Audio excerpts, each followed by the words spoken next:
오늘 우리에게 주시는 하나님의 말씀은 민수기 22장 15절로 30절까지의 말씀입니다.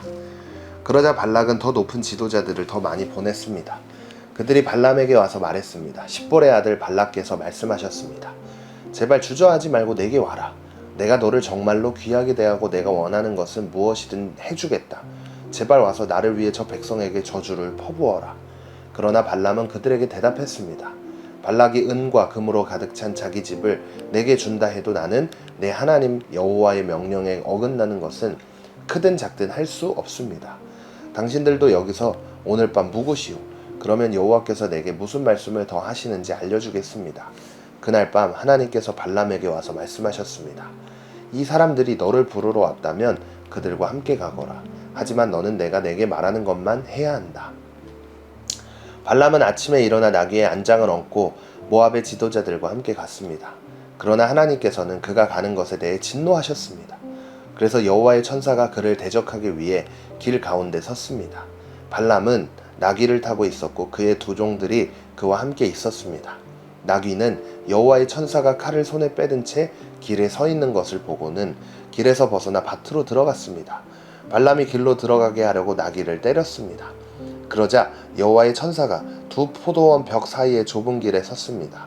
나귀는 여호와의 천사를 보고 벽 쪽으로 몸을 바싹 붙였고 발람의 발은 벽에 짓눌리게 됐습니다. 그러자 그가 다시 나귀를 때렸습니다. 그때 여호와의 천사가 앞으로 나와 오른쪽이나 왼쪽으로 벗어날 수 없는 좁은 곳에 섰습니다.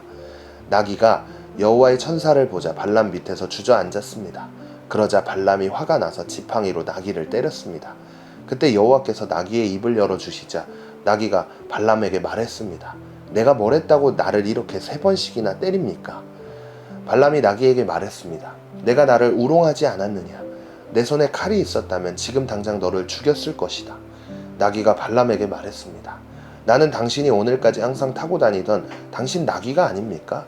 내가 당신에게 이런 식으로 행동하는 버릇이 있었습니까? 그가 말했습니다. 없었다. 아멘. 어제 말씀에 이어서 오늘도 발락과 발람의 이야기를 담고 있습니다. 어제도 함께 나누었지만 모압의 왕이었던 발락은요, 당시의 예언자이자 점술가였던 발람에게 크고 강해지는 이스라엘 백성들을 향해 저주해달라고 부탁을 합니다. 하지만 발람에게 하나님께서 찾아오셔서 이스라엘 백성들은 저주하지 못하도록 하나님은 막으셨어요. 그렇게 결국 저주를 할 수 없다고 모압의 지도자들에게 이야기하게 되었죠. 그 이야기를 듣게 된 모압의 왕 발락은 오늘 말씀을 통해서 또 다른 사람을 다시 발람에게 보내기 시작합니다. 오늘 말씀 15절 말씀에 보면 그러자 발락은 많은 수의 더 높은 지도자들을 보냈습니다. 그리고 심지어는요, 오늘 말씀을 통해 이렇게 이야기하는데 내가 너를 정말로 귀하게 대하고 내가 원하는 것은 무엇이든 해주겠다. 제발 와서 나를 위해 저 백성에게 저주를 퍼부어라. 원하는 것을 모든 것을 다 들어줄 테니까 제발 저 백성들을 저주해달라고 부탁하기까지 하는 모습을 볼 수 있습니다. 이 이야기를 들은 발람은 그들에게 이렇게 대답하는 거예요. 그러나 발람은 그들에게 대답했습니다. 발락이 은과 금으로 가득 찬 자기 집을 내게 준다 해도 나는 내 하나님 여호와의 명령에 어긋나는 것은 크든 작든 할 수 없습니다. 은과 금으로 가득 찬 자기 집을 내어준다고 할지라도 하나님의 명령에 어긋나는 일을 할 수 없다고 이야기를 하는데요. 그러나 그 다음 구절을 보면 당신들도 여기서 오늘 밤 묵으시오. 그러면 여호와께서 내게 무슨 말씀을 더 하시는지 알려주겠습니다. 하나님께서 발람에게 이전에도 나타나셔서 분명하게 말씀하셨어요. 어떤 걸 분명하게 말씀하셨죠? 이스라엘 백성들을 절대 저주해서는 안 된다 말씀하셨어요. 하지만 원하는 것을 무엇이든지 해준다는 이 모압 지도자들의 말에 발람은 흔들리기 시작한 거예요. 여러분 생각해보세요. 모든 걸 다 해준대. 흔들릴 수밖에 없겠죠. 그래서 또다시 하나님께서 어떤 말씀을 하시는지 듣겠다고 이야기를 하고 있는 거예요. 그러나 하나님은 또다시 발람에게 나타나셔서 똑같이 이야기하시는 거예요. 이 사람들이 너를 부르러 왔으면 그들과 함께 가라. 하지만 너는 내가 내게 말하는 것만 해야 한다 라고 말씀을 하시죠. 그렇게 발람은 아침에 일어나서 나귀를 타고 모압의 지도자들과 길을 떠나게 되었어요. 하나님께서 이스라엘 백성들을 저주하러 가는 길을 보시고 진노하게 되는데요. 오늘 본문 말씀 22절에 그러나 하나님께서는 그가 가는 것에 대해 진노하셨습니다. 그래서 여호와의 천사가 그를 대적하기 위해 길 가운데 섰습니다. 발람은 나귀를 타고 있었고 그의 두 종들이 그와 함께 있었습니다. 하나님의 천사들이 나타나 손에 칼을 빼들고 서 있는 모습을 나귀가 먼저 보게 되었어요. 그리고 그 모습을 보게 된 나귀는 길에서 벗어나서 밭으로 들어가게 되는데요. 발람은 그 나귀를 길로 돌아가게 하려고 때리기 시작했어요. 그러나 하나님의 천사가 벽 쪽으로 몸을 바싹 붙였더니 나귀가 갑자기 벽 쪽으로 몸을 바싹 붙이게 된 거예요. 그래서 발람의 발이 벽에 눌리게 되었다고 오늘 말씀은 기록하고 있는데요.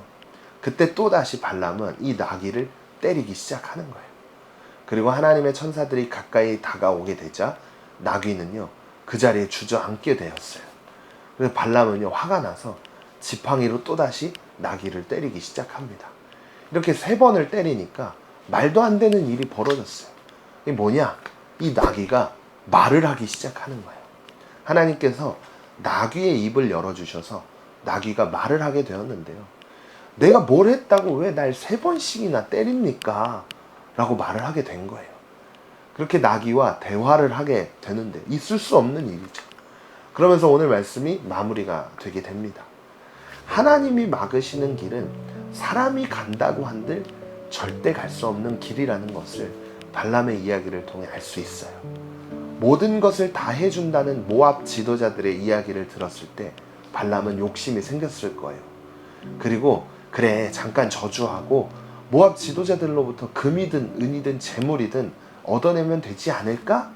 이런 생각을 했을 수도 있을 거예요.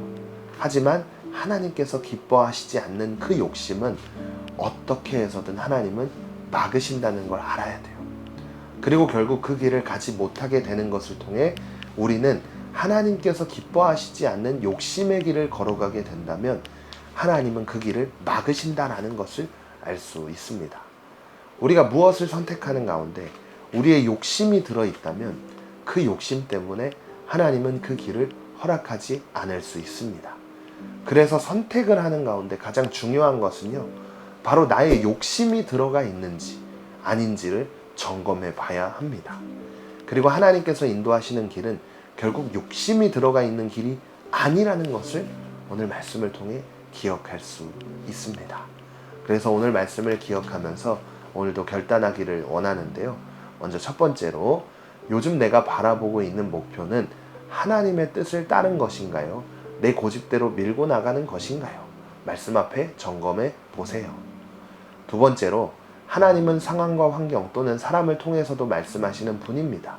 나는 여러 방법으로 말씀하시는 하나님의 음성에 예민하게 반응하고 있나요? 오늘도 말씀을 생각하며 함께 기도하겠습니다. 하나님, 나의 마음 가운데 있는 욕심을 내려놓을 수 있도록 도와주세요. 그래서 하나님이 기뻐하시는 길로 걸어갈 수 있는 삶이 되기를 원합니다.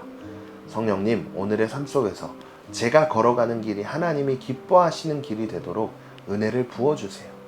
오늘도 함께 하실 성령님께 나의 모든 것을 다 맡겨드립니다. 나의 발걸음을 인도해 주세요. 예수님의 이름으로 기도드립니다. 아멘.